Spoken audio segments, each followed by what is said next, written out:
Hi everyone, in this tutorial I'm going to show you how to draw a cat eye in graphite. Now the first thing is, like with any medium I work in, I want to get the shape of the eye accurate first. So what I'm using here is just a standard HB pencil, and now I'm going over the top with some graphite powder and a paper blending stump. Now for me, the shape of the eye is one of my first priorities because it changes the expression of the eye and therefore that animal if it's not quite right. So I do want to make sure that I've got that accurate. Now one thing that I do feel is very important when working with graphite is to build up your layers gradually. So just because the darker part around the eye is really dark doesn't necessarily mean that you want to use your 9B pencil first. I do find breaking that up into individual layers and starting with lighter layers and working up to your softer, darker pencils is more beneficial. Now for me, the reason I like to work that way, even with the darkest portions of my portraits, is because I feel that if there's multiple layers there, I've just achieved more depth in that area. Now when it comes to working on the iris, I like to use graphite powder for my base layer foundation for pretty much every single one of my graphite projects.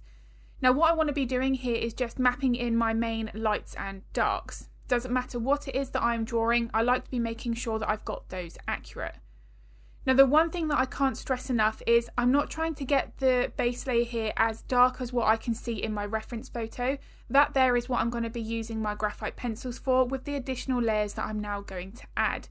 But what that base foundation does to start with is it breaks up that paper so I'm not working straight from white. Now that there is my preference. I do find it a bit easier to judge the values and it makes it less overwhelming. Now I'm all for making a drawing process as easy as I can. And sometimes we can overthink the process, which in itself can make us doubt everything. It can start to make us hesitate throughout that drawing process. So if you do feel yourself staring at your artwork not quite sure where you should be, break it up into small sections and individual layers. Now there are many times throughout this tutorial here where you can see different sheets of paper. I'm explaining exactly how to use the pencils because this is available all on my Patreon channel in real time with a voiceover while I'm drawing. So every single process is explained in the moment. It is a great project here to start with if you're new to using graphite. And if this or any of my other in-depth tutorials are of interest, then I'll link my Patreon in the description below. Now back to the layering process, the one thing that I talk about in all of my graphite tutorials here on YouTube is the importance of contrast and values. So in order to make your artwork look realistic, regardless of the medium, is you want your darks to be nice and dark and you want your highlights to be nice and bright. Now what I want to be preserving here is the use of my erasers to make sure that I'm getting my highlights the right value. Now what I mean by that is, just because it is a highlight doesn't necessarily mean that you need to have it bright white like the paper colour.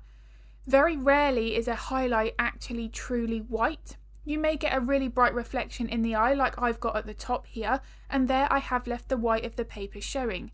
But for the rest of that, it's a really good thing to just look at the brightest element in your reference photo, and then you can cross-check that to other highlights so you know actually that's more of a light grey rather than white. And this helps to build up an extra level of depth so that your highlights are not all the same value.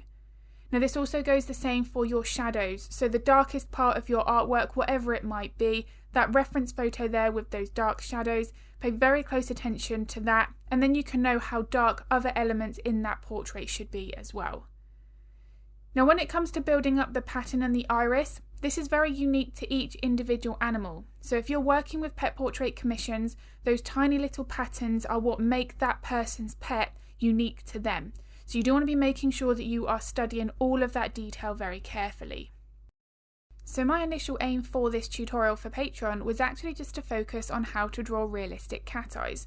But once I started working on the fur around it, I soon realised that the tabby fur is quite difficult to get right with graphite. The layering process, and especially how to use the pencils and the erasers, is quite unique for that sort of marking. So I did want to cover that aspect of the fur as thoroughly as I could and to the same level and standard as the eye.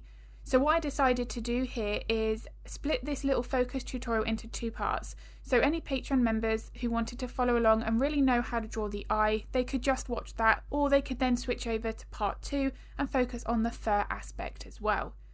Now you can see here that I'm going to be using my graphite powder in exactly the same way as I did for the base layer of the eye.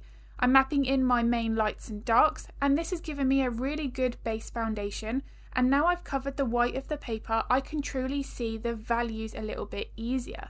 So I've got the darkest part of the eye already in, so I know therefore my darkest shade of this portrait, and I've got something there to reference to. So as I continue to build up my layers now with my graphite pencils, I can build up those layers gradually and really work on a few main things. Now I have a video here on YouTube, it's my top tips for drawing realistic fur in graphite. I'll link that in the description below if it's of interest. But even at this stage here where I now start to put in the first layer of detail, I'm focusing on a few factors. So I've got the fur length, fur thickness and fur direction. Now the fur direction is very important, it follows the underlying bone and muscular structure, so you do want to be making sure that anywhere that it curves or really changes direction, we've captured that in our artwork. Now you can see here there was a few different techniques that I was demonstrating with different eraser options just to remove those tiny highlights from the eye. Now you do have a few options. You can use a Tombow mono eraser, you can use a battery eraser, you can use an erasing shield, which is what that was there. There are many different techniques to get those highlights in place, but if you want a bright highlight preserved, then it is best to allow the white of the paper to show through. Now because there was no one part of this fur that was truly white or very bright, I didn't have to allow any of the white paper to show through here, and that's why I have put graphite over the entire surface. Now once I've done that, I can then, as I say, carry on now building up my pencil details. Now what I like to do is work with a combination of applying the graphite with the pencils and then lifting that graphite with my erasers.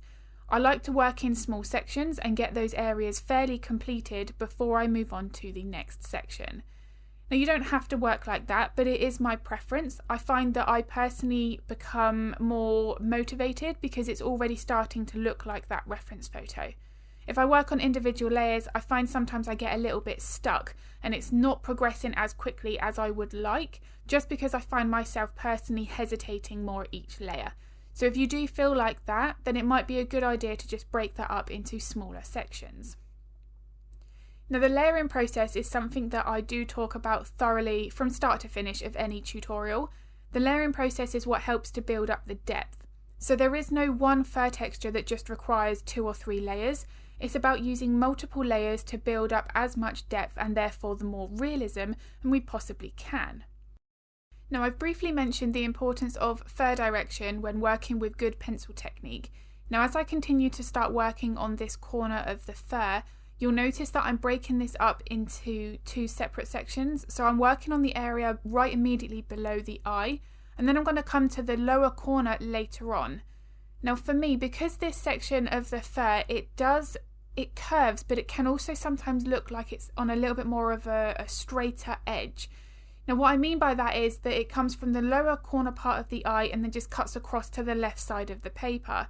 Now in some cases we do have a tendency to then make our pencil strokes far too straight. Now if that happens, you're going to make the face look rather wide and more flat, two-dimensional, which of course we want to avoid.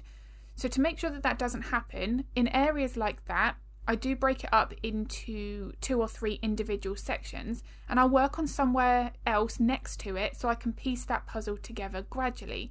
So now I'm working in the lower right corner. The left part of that corner is not going to look so overwhelming because I've got more of the fur mapped in generally in that artwork. So if I do see one area of the fur that looks a little bit challenging, you've got 2 options. You can either do it first to get it done and out the way, and that works perfectly fine. Or if you still feel that by doing that you are hesitating because of the way that the reference photo looks, you feel like that area looks a little bit more challenging, more complex, then work on the areas that are easier, and then by the time you get to that one section that looks more difficult, you've got lots more graphite and more details that are already in place. You mentally feel more prepared, more positive about your drawing, so therefore that one section that you were more dreading to approach doesn't look so difficult or overwhelming. So there's a couple of different things there that you can do to approach that, but if you do feel that you're hesitating, just break it up into, if you have to, 1 or 2 square inches. Now it's at this stage where I start to use a couple of different erasers to create more of the tabby sort of markings with those brighter highlights on top of the darker layers. Now the one question that I'm asked fairly frequently is that the Tombow Mono eraser doesn't seem to work as well. Now I love this eraser, I find that it lifts the graphite beautifully, but there is a bit of a technique to using it. Now the other thing that's very important is if the graphite with the pencils is not applied in the right way, then the erasers have much more of a difficult time to lift that graphite off the surface. So if you're burnishing throughout your layers, which is where you're applying excessive pressure to the pencils and flattening the tooth of the paper, those erasers are going to have a harder time lifting that graphite. I do find if you are layering your graphite gradually, as I am here, that you can then have a bit more of an easier time to lift that graphite back off the surface. Now this is one aspect that I cover thoroughly in all of my tutorials on Patreon, regardless of the subject. The layering process and then using the erasers, they go hand in hand.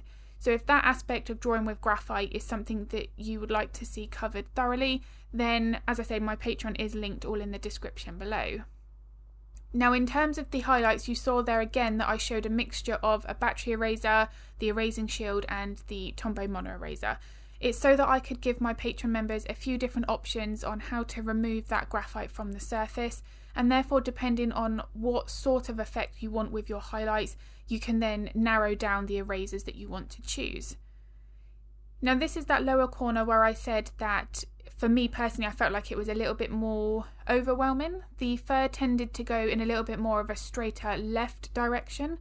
So I wanted to make sure that I did tackle this properly. I don't want to rush this section at all and then have to find I've got to go back and fix it, because that does take longer. I'm still using the same layering process, I'm still using the same erasers, but I'm just making sure here that I'm studying the reference photo very closely. Any change in fur direction I want to make sure that I get right, especially around the eye, because we're forming here the eye socket and where it meets onto the cheek and the rest of the skull. So here this is very, very important. If the fur direction is flat, you can actually make all of the eye itself look flat. So you want to be being very careful here with how you're building that up. Now something that can occur when drawing this sort of fur, or anything where the graphite does need to be fairly dark, is that the overall portrait looks too light. Now that's because we are worried that if we go too dark we can't then lift that graphite off, and therefore everything just appears far too bright in general. Now obviously if that happens, you're not going to have as much of the depth and three-dimensional feel of that artwork, and if you're going for a photorealistic portrait, then the values are so important. Now I work with pastels and acrylics, obviously both colour-based mediums, and one of the common questions I'm asked there is, how do I know which specific colour to select? Now, if the colour was as important as value, then graphite wouldn't look realistic, because there's no drop of colour at all in a graphite portrait. It's all about the values, the lights and the darks. That's what makes any artwork look three-dimensional. So I want to be making sure that I have really studied that from start to finish. Now the longer final highlights of this portrait are just as important as everything else, but because they are the very final details, the lightest hairs that are sitting on top, I left those for the last layers. So this would also be the case for adding things like whiskers. You want to be making sure that they're the last element of any portrait. So I really do hope that this video has been useful. If it was, I'd really appreciate it if you could give it a like and a thumbs up, because it makes a huge difference to my channel. I also upload a couple of videos to YouTube every week, so if you'd like to get notified of that content, then don't forget to hit the subscribe and the bell button. As I've mentioned, if you would like to draw along to the real-time tutorial of this cat eye study, then I'll link my Patreon in the description below. You do get the reference photo, line art and full material list. And if you've got any art related questions, anything Patreon related, then feel free to pop them in the comments below, because I'm more than happy to help if I can. Patreon is really flexible, so you can stay for as long as you want, or you can cancel at any time. And when you do join, you get instant access to all of my tutorials within that tier. So I'm going to be uploading another video here to YouTube next week. But as always, thank you so much for watching.